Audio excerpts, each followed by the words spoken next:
Hello everyone, my name is Dylan, and I'm going to tell you all a story about a Greek philosopher named Socrates, who changed the world for his radical ideas and philosophical teachings. Socrates has had such a large impact on Western civilization today through his logical, objective, and humble ways of thinking. Socrates would talk about philosophy and the true meaning of wisdom, and this drew in a lot of young people. However, it eventually led to his death. Okay, I'm gonna give you all three names: Jesus, Socrates, and Buddha. What do they all have in common? Think about this question as I continue this story about Socrates. Beginnings. Socrates was born in 485 BC to two parents that were sculptors. He was supposed to carry on the family business and become a sculptor himself. However, it was time for him to enlist in the Spartan War. After the war, and after their victory, he did not know what he was going to do with his life. So he just began hanging outside random buildings and talking about the meaning of life and random acts of philosophy. He really finally found his place in life. One day, Socrates' friend, one of the most respected people in all of Athens, had told him that the Oracle of Delphi, who was a Greek goddess, had told him that she believed Socrates was the wisest of them all. Socrates was in shock. He did not believe this, so he went to search out for the truth. He went to the people with the wisest reputation in all of Athens. First, he visited the artisans.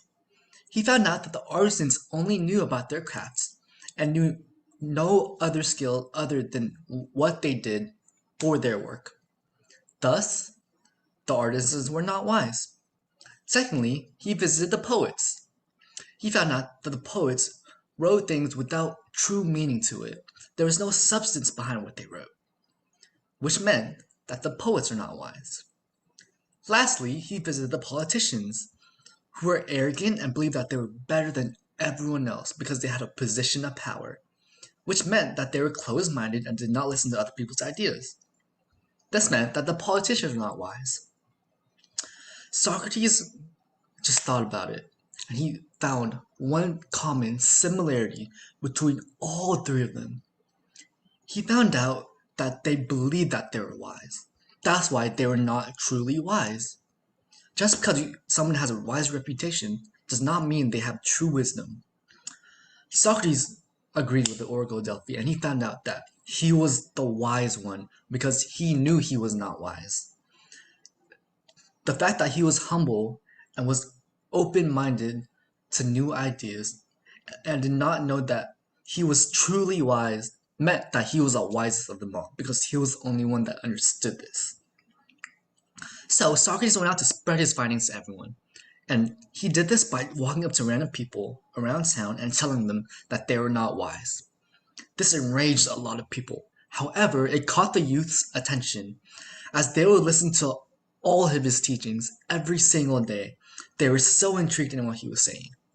He was a very polarizing figure, but to the youth, he was the new Buddha. He was the new Jesus. He was their figure that they were worshiping. So Socrates' trial, also known as the Apology. So Socrates was charged with two crimes: corrupting the youth and not believing in the gods.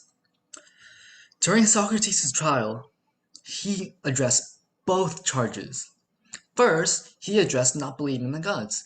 He told them that it was a fake accusation, that they only said that because they were scared of him speaking of the truth to the youth. He said that he truly did not know if the gods were real or not, and that he really wanted to know if they were or not, but he did not know because no one has died to tell the tale. Secondly, he addressed corrupting the youth. He told them that he was corrupting the youth if you view it in the way that they're viewing it. If they view it from the correct point of view, from an objective point of view, then he was saving the youth and all of Athens.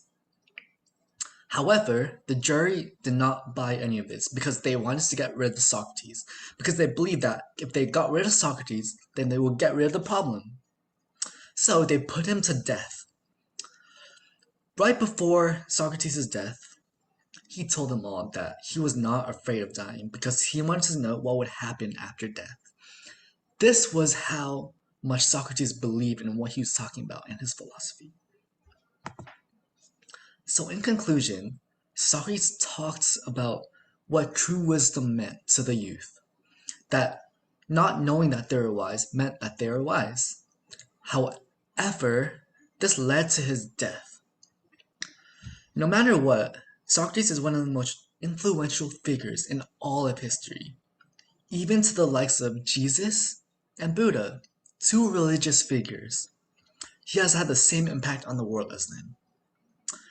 I hope you like the story of Socrates, and goodbye.